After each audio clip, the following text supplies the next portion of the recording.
Hello guys. आप सभी का फिर से स्वागत है। जैसा कि आप सभी जानते हैं, हम लोग इकोनॉमिक्स घटना चक्र का डिस्कशन कर रहे हैं।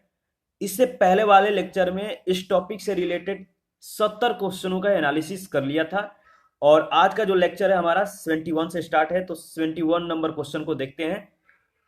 71 नंबर क्वेश्चन में पूछा गया कि राष्ट्रीय कृषि विकास योजना के संबंध में कौन सा कथन जो है सही नहीं है। तो राष्ट्रीय कृषि विकास योजना के बारे में अगर आपको पता होगा तो इसका सही जवाब आप दे पाएंगे। तो चलिए, पहला जो इसमें कथन दिया गया है कि राष्ट्रीय कृषि विकास योजना 2007-8 में लागू की गई थी, यह तो सही है। और इस योजना के लिए 11वीं पंचवर्षीय योजना में 2500 करोड़ रुपए व्यय करने का जो है विचार किया गया था, तो यह गलत है। बी ऑप्शन आपका गलत है। 2500 करोड़ नहीं बल्कि 25,000 करोड़ रुपए जो है व्यय करने का विचार किया गया था। और सी ऑप्शन है, इस योजना के अंतर्गत राज्यों को अतिरिक्त केंद्रीय सहायता 80% जो है ग्रांट के रूप में प्राप्त होगी। तो 80% नहीं बल्कि 100%। तो सी ऑप्शन भी आपका जो है गलत है। डी ऑप्शन है, योजना के अंतर्गत खाद्य फसलों का एकीकृत विकास, कृषि का अभियंत्रीकरण, वर्षा पर आधारित कृषि आदि कार्य सम्मिलित है। तो ए और डी ऑप्शन सही है। एक से अधिक ऑप्शन सही होने की वजह से इस क्वेश्चन को जो है स्टार का मार्क किया गया है, इस क्वेश्चन पे स्टार किया गया है।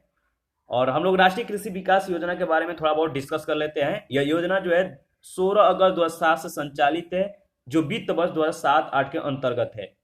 11वीं पंचवर्षीय योजना में 25,000 करोड़ रुपए व्यय की राशि जो है सुनिश्चित की गई थी, न कि 2500 करोड़ रुपए, जिस कारण जो है बी ऑप्शन आपका गलत है। और इस योजना के अंतर्गत राज्यों को अतिरिक्त केंद्रीय सहायता 100% अनुदान के रूप में प्राप्त होगी, न कि 80%। और वर्ष 2015-16 में जो है वर्ष 2015-16 से योजना के वित्त पोषण प्रणाली को केंद्र और राज्यों के बीच जो है 60:40 के रूप में है। पूर्वोत्तर राज्य और हिमालयी राज्यों के लिए जो है यह जो वित्त पोषण प्रणाली है कितने का अंश का है, 90:10 के रूप में है। और केंद्र शासित क्षेत्रों के लिए वित्त पोषण पद्धति जो है 100% केंद्रीय अनुदान है, यानी 100% जो है केंद्र जो है इसमें अनुदान करेगी केंद्र शासित क्षेत्रों के लिए।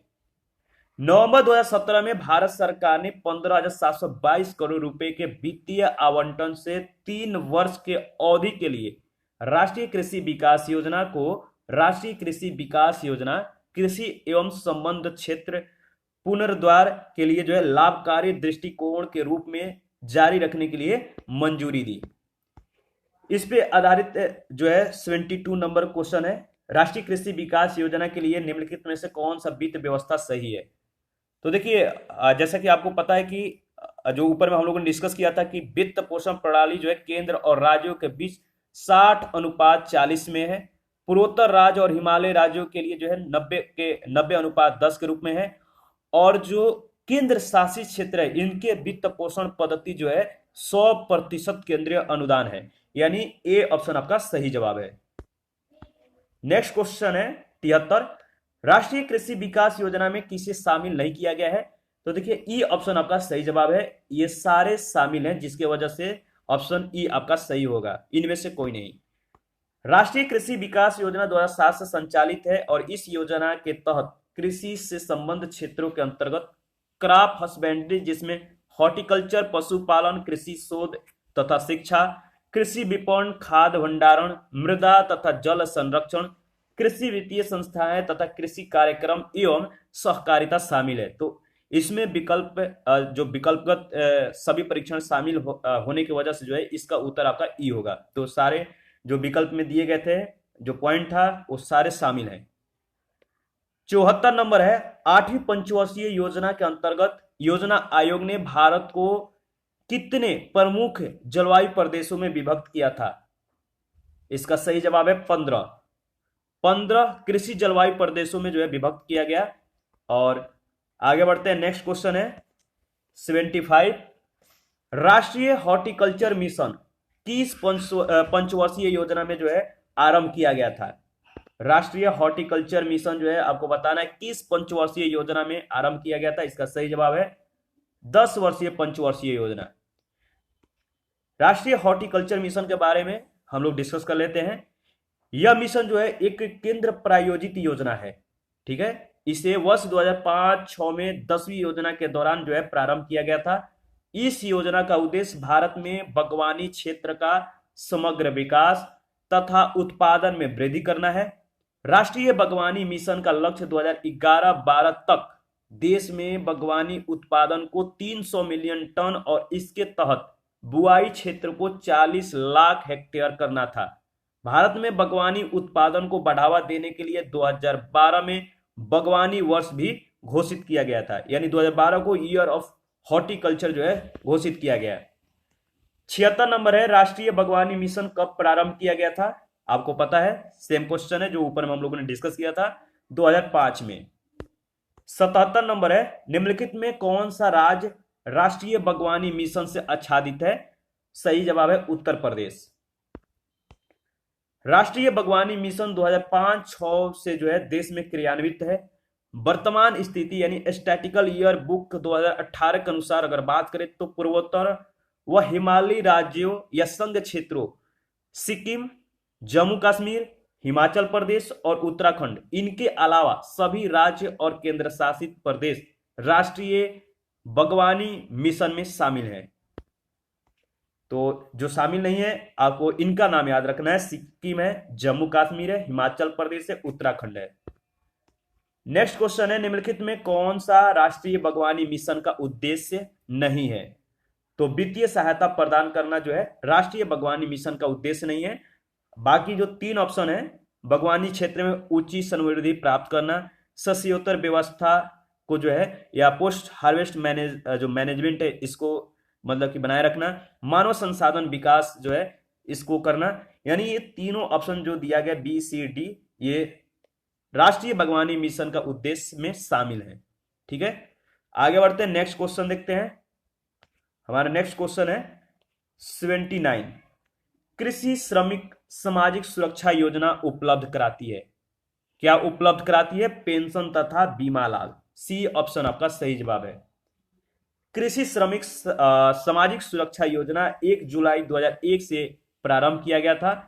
यह योजना जीवन बीमा सुरक्षा, एक मुफ्त जीवन लाभ तथा कृषि मजदूरों को पेंशन लाभ उपलब्ध कराती है। क्वेश्चन नंबर 80 है, लघु कृषक विकास योजना कब आरंभ की गई? देखिए, लघु कृषक विकास योजना जो है जो जब आरंभ की गई, यह 2014 क्वेश्चन है। इसमें जो ऑप्शन दिया गया है इसमें जब आरंभ किया गया था उसका डेट इसमें नहीं मेंशन किया गया, इसलिए जो ऑप्शन है सही नहीं है। तो इसलिए स्टार का इसमें जो है आपको साइन किया गया है। लघु कृषक विकास जो एजेंसी प्रोग्राम है वर्ष 1971 से देश के 1818 विकास खंडों में आरंभ की गई थी। तो 1971 जो है ऑप्शन में नहीं है, इसलिए सही जवाब नहीं था। यह कार्यक्रम छोटे और सीमांत किसानों के मूल्यांकन और अध्ययन के लिए जो है प्रारंभिक तौर पर असम के कामरूप जिले से जो है आरंभ किया गया था। 81 नंबर है, राष्ट्रीय खाद्य सुरक्षा कानून के संदर्भ में कौन सा कथन सत्य नहीं है? जो सत्य नहीं है आपको बताना है। राष्ट्रीय खाद्य सुरक्षा कानून के संदर्भ में कौन सा जो स्टेटमेंट है सही नहीं है?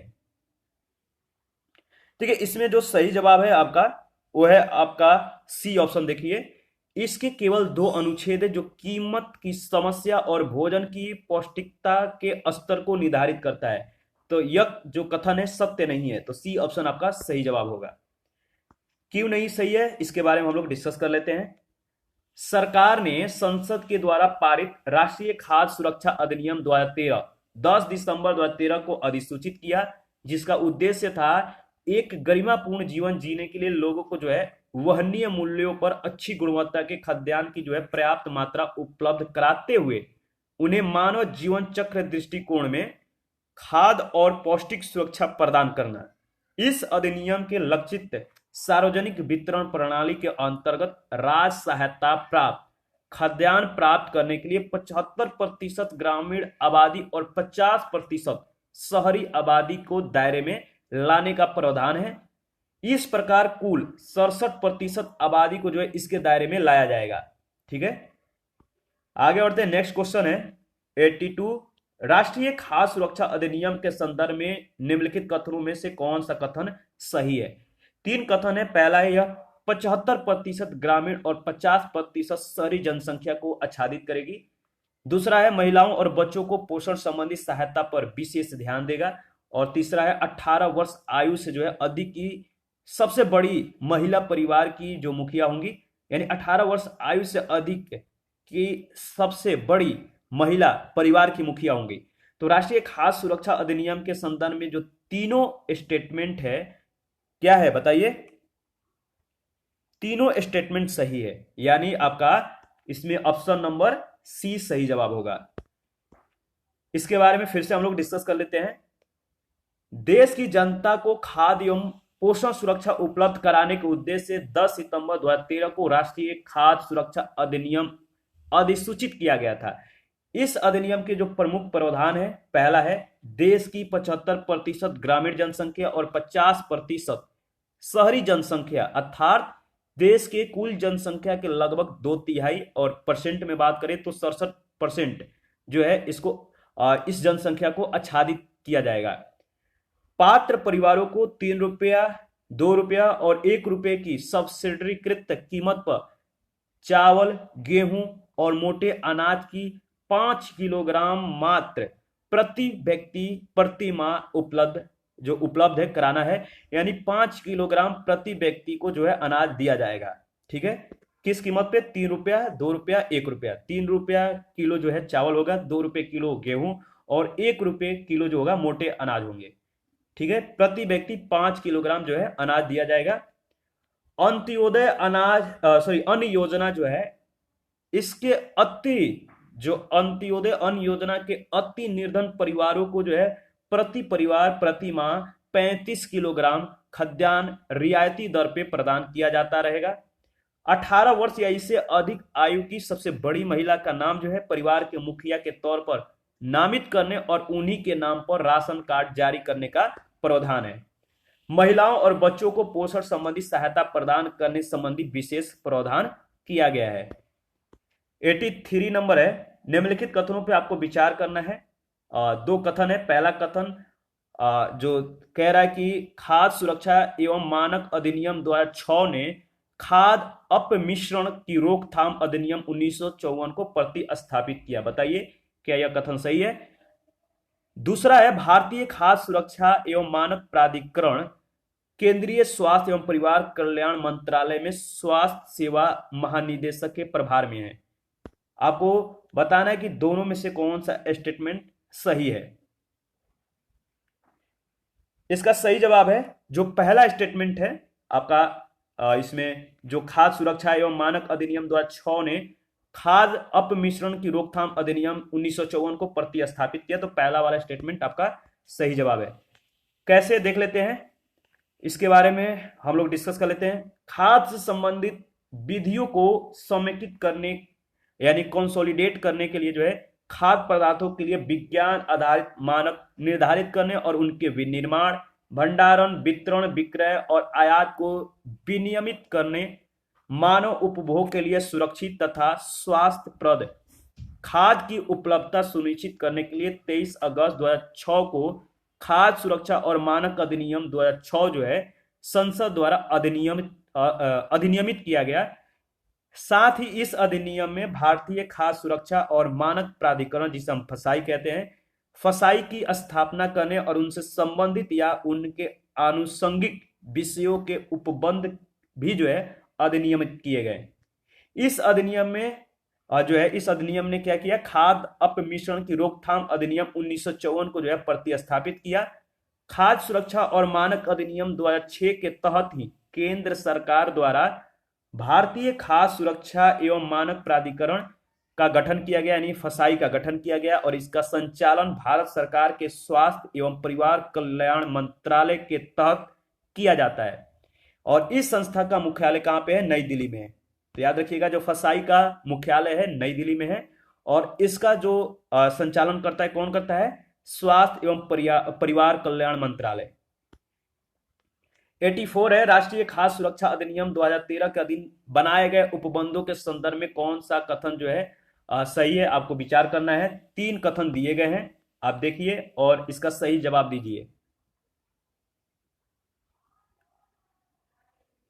इसका सही जवाब है ऑप्शन, इसमें जो स्टेटमेंट दो दिया गया है, परिवार में 18 वर्ष या उससे अधिक उम्र के सबसे अधिक उम्र वाली महिला ही राशन कार्ड निर्गत किए जाने के प्रयोजन से जो है परिवार की मुखिया होंगी। तो सेकेंड वाला जो स्टेटमेंट है और ऑप्शन बी जो है आपका सही जवाब है। ठीक है, इसके बारे में हम लोगों ने ऊपर में डिस्कस किया था, तो आगे बढ़ते हैं। नेक्स्ट है 85, राष्ट्रीय खाद्य सुरक्षा मिशन का उद्देश्य निम्नलिखित में से कौन नहीं है? राष्ट्रीय खाद्य सुरक्षा मिशन का जो उद्देश्य है कौन सा नहीं है? चार ऑप्शन है इसमें। सी ऑप्शन जो है साख सुविधाओं को सुदृढ़ करना जो है राष्ट्रीय खाद्य सुरक्षा मिशन का जो है उद्देश्य नहीं है। और बाकी जो तीन ऑप्शन है इसमें राष्ट्रीय खाद्य सुरक्षा मिशन का जो है उद्देश्य है। देखिए, राष्ट्रीय खाद्य सुरक्षा मिशन अक्टूबर 2007 में प्रारंभ किया गया था और इसका जो उद्देश्य है, पहला है देश के अभिज्ञात जिलों में क्षेत्र विस्तार और सतत रीति से उत्पादकता वर्धन के माध्यम से धान, गेहूं, दलहन के उत्पादन में बढ़ोतरी। दूसरा है मृदा उत्पादकता और उर्वरता का संरक्षण। तीसरा ऑप्शन है जो तीसरा उद्देश्य है ऑप्शन ए, तीसरा जो उद्देश्य है खेत के स्तर पर आर्थिक लाभ को बढ़ाना ताकि किसानों में आत्मविश्वास जो है पैदा हो सके। तो ये जो उद्देश्य है आपको याद रखना है। और इसमें जो राष्ट्रीय खाद्य सुरक्षा मिशन का जो उद्देश्य नहीं था वो था साख सुविधाओं को बढ़ाना। 86 नंबर है, निम्नलिखित में से कौन सी फसल राष्ट्रीय खाद्य सुरक्षा मिशन से आच्छादित नहीं है? वो है मोटे अनाज, डी ऑप्शन। राष्ट्रीय खाद्य सुरक्षा मिशन प्रारंभ वर्ष जो है 2007-08 रबी सीजन से है। यह एक केंद्र प्रायोजित योजना है जिसे वर्ष 2011-12 तक यानी 11वीं पंचवर्षीय योजना के अंत तक गेहूं, चावल, दलहन का जो क्रमशः कह सकते हैं 10, 8 और 2 मिलियन टन अतिरिक्त उत्पादन यानी कुल 20 मिलियन टन खाद्यान्न का अतिरिक्त उत्पादन प्राप्त करने के लक्ष्य के साथ जो है यह प्रारंभ किया गया था। जो वर्तमान स्थिति है, आच्छादित फसलें जो है वह चावल, गेहूं, दलहन, मोटे अनाज, वाणिज्यिक फसलें। ठीक है, 12वीं योजना के अंत तक 10 मिलियन टन चावल, 8 मिलियन टन गेहूं, 4 मिलियन टन दलहन और 3 मिलियन टन जो है मोटे अनाज समेत कुल 25 मिलियन टन अतिरिक्त खाद्यान्न उत्पादन का जो है लक्ष्य था। इसके बाद हमारा जो नेक्स्ट क्वेश्चन है, आगे बढ़ते हैं। 87 है, भारत में राष्ट्रीय खाद्य सुरक्षा मिशन कब से जो है प्रभावी हुआ? इसका सही जवाब है 2007-08 की रबी फसल से। नेक्स्ट क्वेश्चन है 88, निम्नलिखित में से राष्ट्रीय खाद्य सुरक्षा मिशन के अंतर्गत कौन सी फसलें जो है सम्मिलित हैं? तो सही जवाब है गेहूं, चावल और दालें। 89 है, निम्नलिखित फसलों में से कौन एक फसल राष्ट्रीय खाद्य सुरक्षा मिशन में सम्मिलित नहीं है? तो आपको पता है जो इसमें जो सम्मिलित नहीं है, इसमें जो ऑप्शन दिया गया है, ऑप्शन ही जो है आपका सही नहीं है, यानी सारे जो है इसमें सम्मिलित है जो ऑप्शन दिया गया है। तो कोई जवाब इसमें आप नहीं दे सकते हैं, तो इसीलिए इस क्वेश्चन को जो है स्टार का साइन किया गया है। 90 नंबर है, निम्न में से कौन राष्ट्रीय खाद्यान्न सुरक्षा मिशन में सम्मिलित नहीं है? तो देखिए इसमें जो ऑप्शन बी है, तिलहन जो है राष्ट्रीय खाद्यान्न सुरक्षा मिशन में सम्मिलित नहीं है। 19 नीली क्रांति जो संबंधित है किस उत्पादन से, किसके उत्पादन से जो है नीली क्रांति संबंधित है? हम लोग कुछ क्रांतियों के बारे में पिछले डिस्कशन में भी जो है डिस्कस किया था। नीली क्रांति जो है मत्स्य उत्पादन से संबंधित है, याद रखना है। 92 नंबर है, पीत क्रांति जो है किससे संबंधित है? तो यह तिलहन के उत्पादन से संबंधित है। ठीक है, पीत या पीली क्रांति भी कहते हैं, येलो रिवॉल्यूशन कहते हैं, इसका संबंध तिलहन के उत्पादन से है। और इस क्रांति की शुरुआत जो भारतीय कृषि अनुसंधान परिषद के द्वारा चलाए गए तिलहन पे तकनीकी मिशन से वर्ष 1986 में हुई थी। इस मिशन के प्रारंभ से विभिन्न तिलहनों में जो है 25% से लेकर 420% तक की वृद्धि दर जो है अंकित की गई है।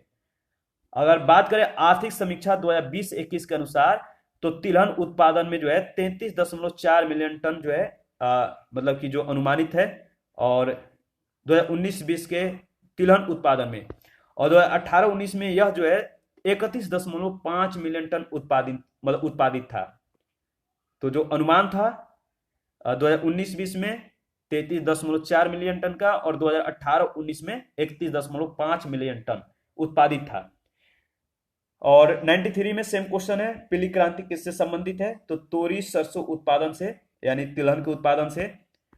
94 है, विश्व में हरित क्रांति के जो जनक है कौन है? तो हरित क्रांति के जनक जो है वह Norman E Borlaug. A option आपका सही जवाब है।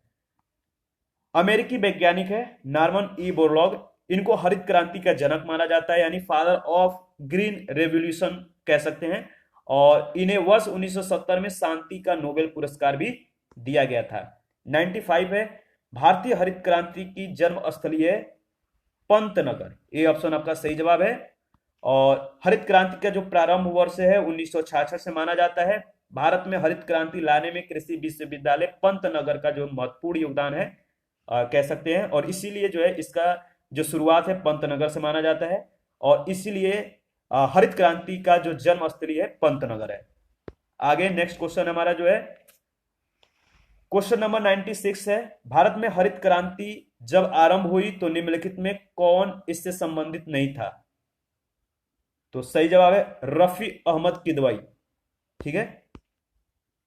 नेक्स्ट क्वेश्चन है 97, निम्न में से कौन सा एक 20वीं शताब्दी के 8वें दशक के अंतिम दौर की हरित क्रांति की प्रवृत्ति का सबसे उचित वर्णन करता है? इसका सही जवाब क्या होगा?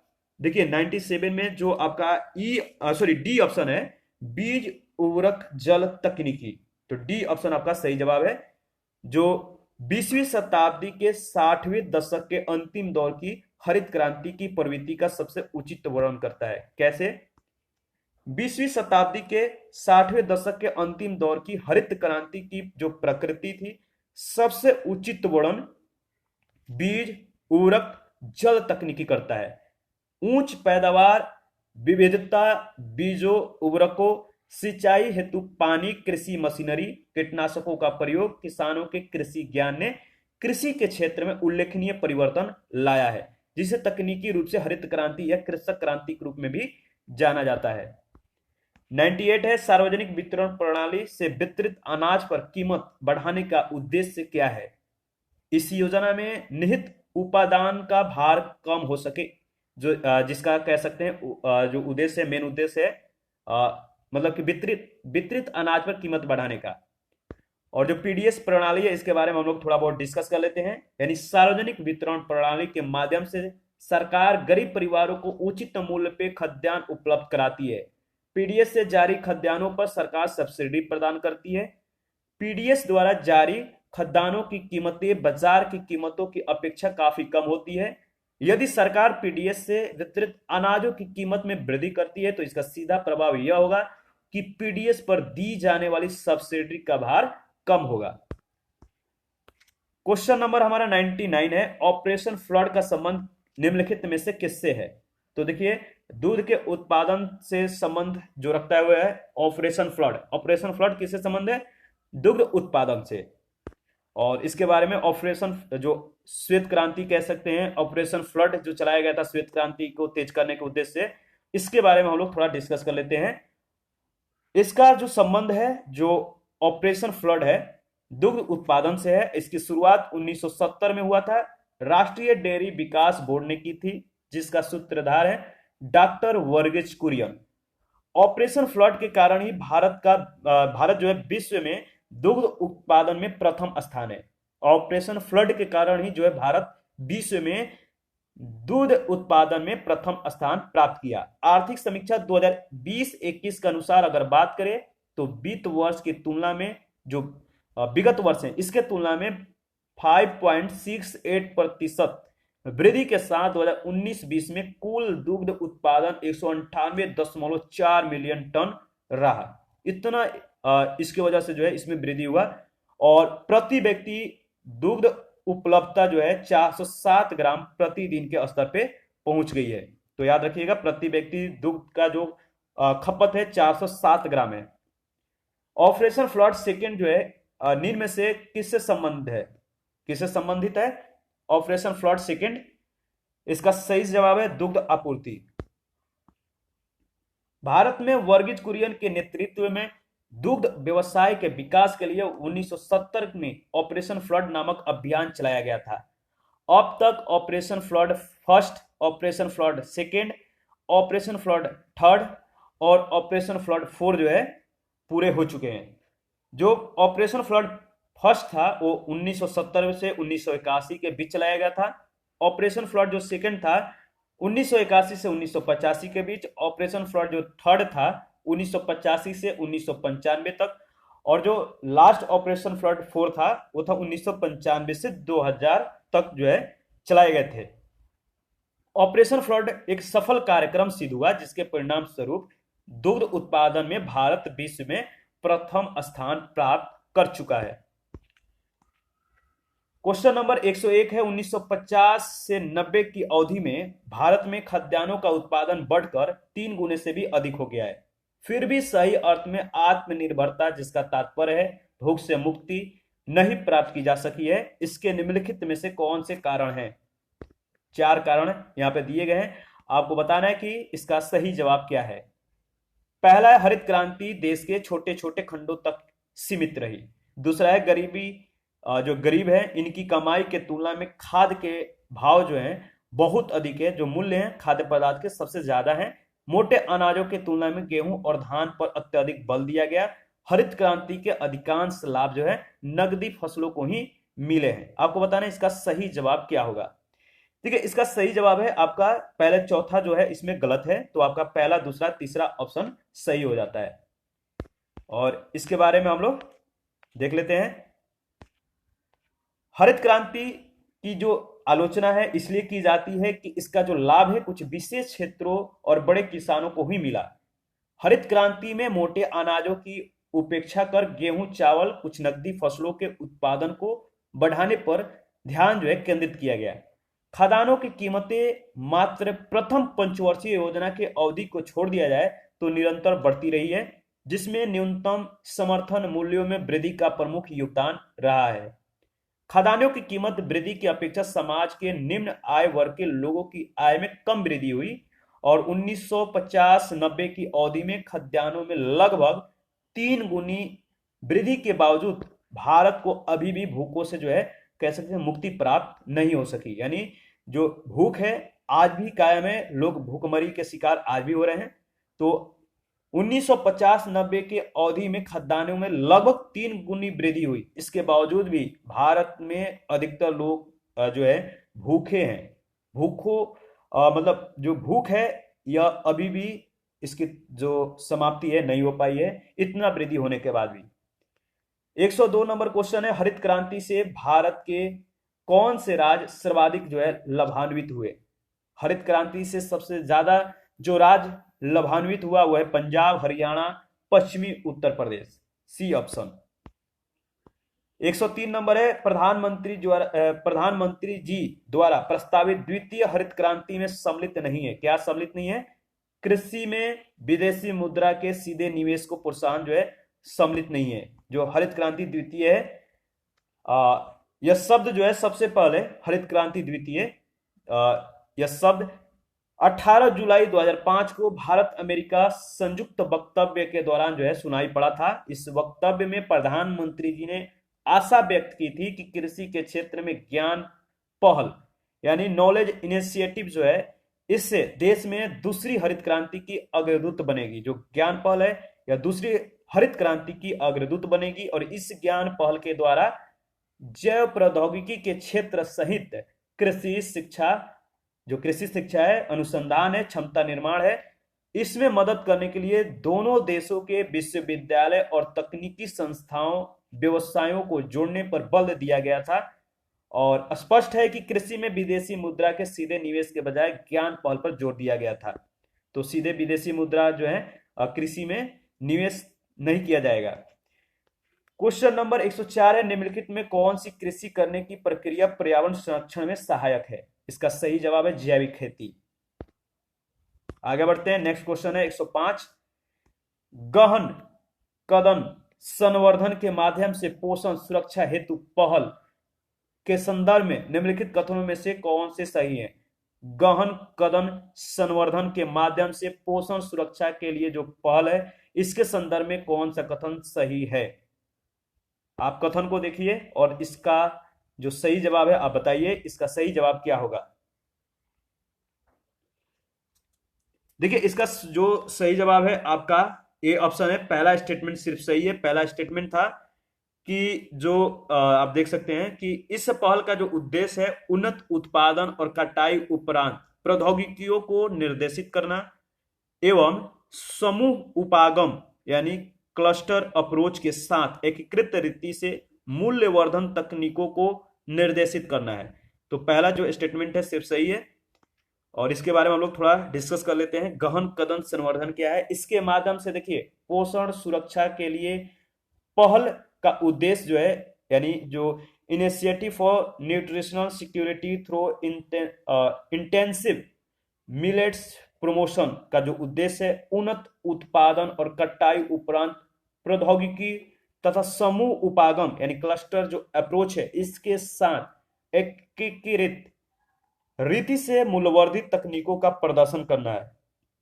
इस पहल के अंतर्गत मोटे अनाज जो मोटे अनाज है इनकी उत्पादकता उत्पादन में वृद्धि, कदन संबंधी खाद्य प्रसंस्करण को प्रोत्साहन, उन्हें उपभोक्ताओं के लिए आकर्षक है इनको जो है उपभोक्ताओं के लिए आकर्षक बनाने का जो है प्रयास किए जाएंगे जो मोटे अनाज है। इसके पोषण के साथ साथ किसानों की आय को भी बढ़ाया जा सकेगा। योजना की गाइडलाइन में लाभार्थी किसानों की स्पष्ट पहचान जो है नहीं की गई है, तो याद रखिएगा। क्वेश्चन नंबर 106 है, राष्ट्रीय कृषि तकनीकी परियोजना का पोषण भारत में जिस अंतरराष्ट्रीय वित्त प्रदायी अभिकरण के द्वारा होता है वह है विश्व बैंक, बी ऑप्शन।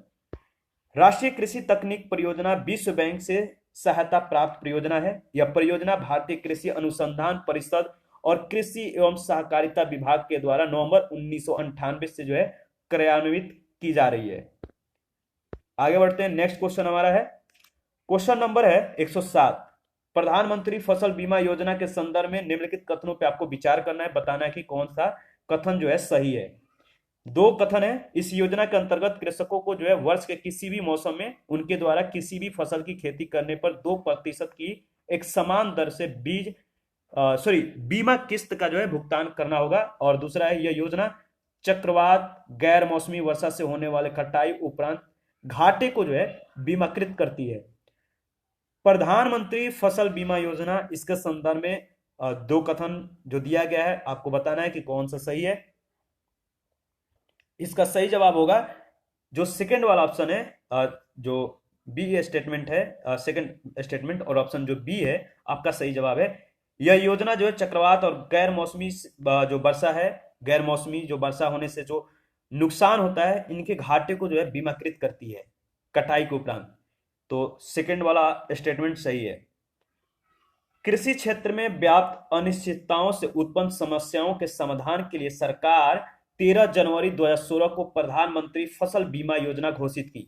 इस योजना के माध्यम से सरकार जो है कम प्रीमियम दरों पर सभी किसानों को सभी प्रकार की फसलों पर जो है बीमा प्रदान करेगी। और इस योजना के जो उद्देश्य है निम्नलिखित हैं। पहला उद्देश्य यह है, प्राकृतिक आपदाओं, कीटों, बीमारियों के परिणाम स्वरूप फसलों की क्षति की स्थिति में किसानों को वित्तीय सहयोग प्रदान किया जाएगा। किसानों को कृषि में निरंतरता सुनिश्चित करने के लिए उनकी आय में स्थायित्व लाना, किसानों को उन्नत और आधुनिक कृषि विधियां हैं इनको अपनाने के लिए इन्हें प्रेरित करना, कृषि क्षेत्र में साख प्रवाह को सुनिश्चित करना। इस योजना के अंतर्गत खाद्यान्न फसल जैसे अनाज, मोटे अनाज, दालें हैं, तिलहन और वाणिज्य फसलों और बागवानी को भी शामिल किया गया है। इसके अंतर्गत बीमा किस्त की जो दर है जो एक समान न होकर अलग अलग है। खरीफ फसल में इसका जो योगदान है 2%, रबी फसल के लिए 1.5% और वाणिज्यिक एवं बागवानी जो फसल है इनके लिए 5% है। तो इनकी जो कह सकते हैं जो बीमा की किस्त की जो दर है वो खरीफ फसल के 2% है, रबी फसल के लिए 1.5%, और जो बागवानी फसलें हैं वाणिज्यिक जो है वार्षिक वाणिज्यिक फसलें इनके लिए जो है 5% का बीमा की जो दर है तय की गई है। 108 नंबर है, फसल बीमा निम्न में से किसके एकाधिकार में है? देखिए, भारत में कृषि क्षेत्र को बीमा कवर उपलब्ध कराने के लिए भारतीय कृषि बीमा कंपनी निर्देश संस्था है। तो इसमें जो ऑप्शन दिया गया है कोई नहीं है, तो आपका चारों ऑप्शन जो ऑप्शन दिया गया है इस ऑप्शन में जो सही जवाब होना चाहिए था भारतीय कृषि बीमा कंपनी होना चाहिए था, जो कि नहीं दिया गया। तो इसलिए यह आंसर जो इसमें ऑप्शन जो है सही नहीं है। भारतीय कृषि बीमा जो कंपनी है इससे पहले कृषि क्षेत्र में लागू बीमा योजनाओं का क्रियान्वयन जो है सामान्य बीमा कंपनियों के द्वारा भी किया जाता था, किंतु कृषि क्षेत्र की व्यापक और विशिष्ट आवश्यकताओं के दृष्टिगत भारत सरकार ने दिसंबर 2002 में भारतीय कृषि बीमा कंपनी लिमिटेड की जो है स्थापना की, जो कृषि क्षेत्र के जो बीमा कवर है इसके लिए प्रमुख उत्तरदायी बीमा संस्था है। एआईसी द्वारा वर्षा बीमा को खरीफ वर्ष 2004 के दौरान शुरू किया गया था। भारतीय कृषि बीमा कंपनी में सामान्य बीमा निगम, national insurance company limited, new India insurance company limited, oriental insurance company limited, united India insurance company limited, NABARD ने जो है पूंजी लगा रखी है।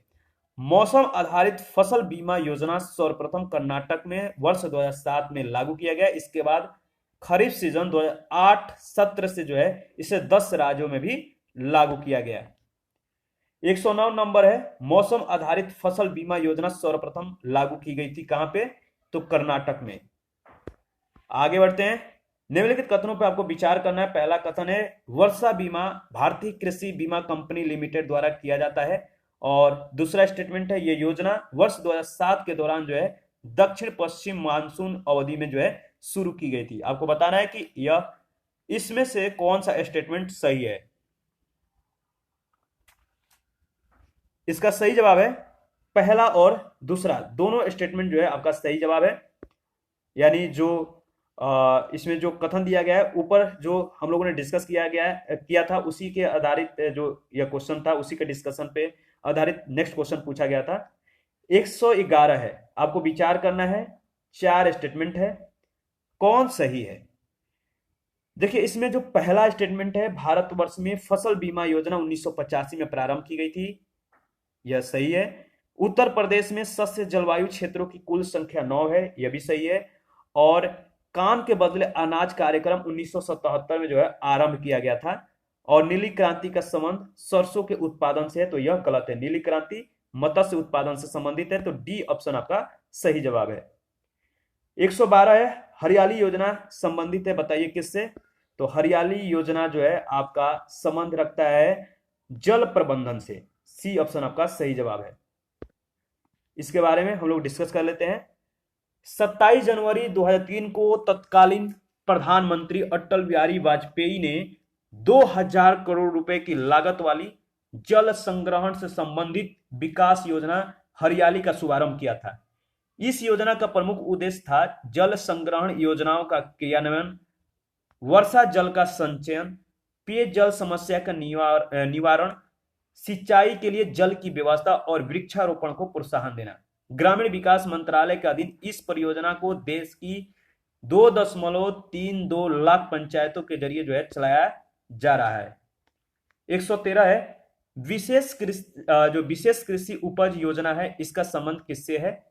तो कृषि पदार्थों के निर्यात के उछाल यानी थ्रस्ट से है, सी ऑप्शन आपका सही जवाब है। विशेष कृषि उपज योजना का संबंध कृषिगत उत्पादों की निर्यात वृद्धि से है। इस योजना का जो उल्लेख किया गया आयात निर्यात नीति 2004-9 में किया गया है। और विशेष कृषि उपज योजना जो है इसका जो उद्देश्य है फल फूल सब्जी डेयरी कुक्कुट लघु वन उत्पाद आदि के उत्पादकों को इनके उत्पादन वृद्धि और निर्यात वृद्धि हेतु प्रोत्साहन प्रदान करना। 114 है, राष्ट्रीय विशेष कृषि उपज योजना मुख्य रूप से संबंधित है किससे? निर्यात योग्य कृषि उत्पाद से, डी ऑप्शन। 115 है, निम्नलिखित में से किस वर्ष में राष्ट्रीय भूमि अभिलेख आधुनिकीकरण कार्यक्रम जो है प्रारंभ किया गया था? राष्ट्रीय भूमि अभिलेख आधुनिकीकरण कार्यक्रम जो है 21 अगस्त 2008 से प्रारंभ किया गया था, ए ऑप्शन आपका सही जवाब है। 116 भारत सरकार के कृषि एवं सहकारिता विभाग के द्वारा रेन फेड एरिया डेवलपमेंट कार्यक्रम किस वर्ष में जो है प्रारंभ किया गया था? इसका सही जवाब है 2011-12, डी ऑप्शन। और नेक्स्ट क्वेश्चन देखते हैं, किसान क्रेडिट कार्ड योजना के अंतर्गत जो है निम्नलिखित में से किन किन उद्देश्यों के लिए कृषकों को अल्पकालीन ऋण समर्थन उपलब्ध कराया जाता है? इसका सही जवाब क्या होगा? इसमें 5 स्टेटमेंट है किसान क्रेडिट कार्ड योजना के अंतर्गत, तो इसमें आपको बताना है कि कौन सा जो है पुट सही है। देखिए इसमें जो सही है आपका बी ऑप्शन सही है, पहला, तीसरा और चौथा स्टेटमेंट। जो पहला में जो बताया गया है, पहला है कि फार्म परिसंपत्तियों के रख रखाव के लिए कार्यशील पूंजी के लिए जो है किसान जो क्रेडिट कार्ड योजना है इसके अंतर्गत जो है अल्पकालीन ऋण समर्थन जो है उपलब्ध कराया जाता है। और इसमें जो नेक्स्ट है आपका जो थर्ड नंबर है वो है आपका फार्म परिवारों की उपभोग आवश्यकताओं के लिए और फसल कटाई के बाद के खर्चों के लिए। तो पहला, तीसरा और चौथा ऑप्शन जो है सही जवाब है। इसके और भी उद्देश्य हैं, देख लेते हैं। देखिए किसानों की ऋण आवश्यकताओं की पूर्ति के लिए पर्याप्त और समय पर जो है ऋण की सुविधा प्रदान करना, साथ ही आकस्मिक खर्चों के अलावा सहायक कार्यकलापों से संबंधित खर्चों की पूर्ति के उद्देश्य से किसान क्रेडिट कार्ड योजना की जो है शुरुआत 1998 में की गई थी। और इसका उद्देश्य क्या थे? फसल उपजाने के लिए ऋण सहायता प्रदान करना, कटाई के बाद खर्चों के लिए जो है सहायता प्रदान करना, कृषि से संबंध कृषि संपत्ति और गतिविधियों के रखरखाव के लिए कार्यशील पूंजी प्रदान करना, कृषि उपज विपणन के लिए और किसानों की उपभोग आवश्यकताओं के लिए जो है सहायता प्रदान करना। 118 है किसान क्रेडिट कार्ड योजना का जो प्रारंभ है किया गया था किस वर्ष? तो 1998-99 में जो है यह आरंभ किया गया था। सी ऑप्शन आपका सही जवाब है। नेक्स्ट क्वेश्चन है, क्वेश्चन नंबर हमारा है 119। किसान क्रेडिट कार्ड योजना के संबंध में निम्नलिखित कथनों पर आपको विचार करना है। पहला है किसान क्रेडिट कार्ड योजना 2001 में शुरू की गई थी और यह योजना किसानों को उनकी खेती की आवश्यकताओं के लिए पर्याप्त और समयानुकूल साख समर्थन प्रदान करती है। सेम क्वेश्चन है जो हम लोगों ने इससे पहले डिस्कस किया था, बताइए इसका सही जवाब क्या होगा? तो इसका सही जवाब है सिर्फ जो आपको क्या बताना है, इसमें विचार करना है। तो दूसरा आपका सही जवाब है, ठीक है, बी ऑप्शन। और आगे बढ़ते हैं, 120 जो है किसानों के लिए किसान क्रेडिट कार्ड योजना लाई गई थी, कब लाई गई थी? तो 1998-99 में। ए ऑप्शन आपका सही जवाब है। 121 नंबर है, हैंडबुक ऑफ एग्रीकल्चर प्रकाशित होती है किस संस्था के द्वारा? तो भारतीय कृषि अनुसंधान परिषद जो है हैंडबुक ऑफ एग्रीकल्चर जो है प्रकाशित करती है। हैंडबुक ऑफ एग्रीकल्चर भारतीय कृषि अनुसंधान परिषद के द्वारा जो है जारी किया जाता है, ध्यान रखना है। क्वेश्चन नंबर 122 है, उत्तर प्रदेश कृषि अनुसंधान परिषद कहां पे स्थित है? इसका सही जवाब है लखनऊ और इसकी स्थापना 1989 में हुआ था। 123 नंबर है, NAFED संबंधित है किससे? तो कृषि विपणन से। अच्छा इसके बारे में हम लोग देख लेते हैं। जो AFED है national agriculture cooperative marketing federation of India, इसका पूरा नाम है भारतीय राष्ट्रीय कृषि सहकारी विपणन संघ। कृषि विपणन से यह संबंधित है जिसकी स्थापना 2 अक्टूबर 1958 को की गई थी।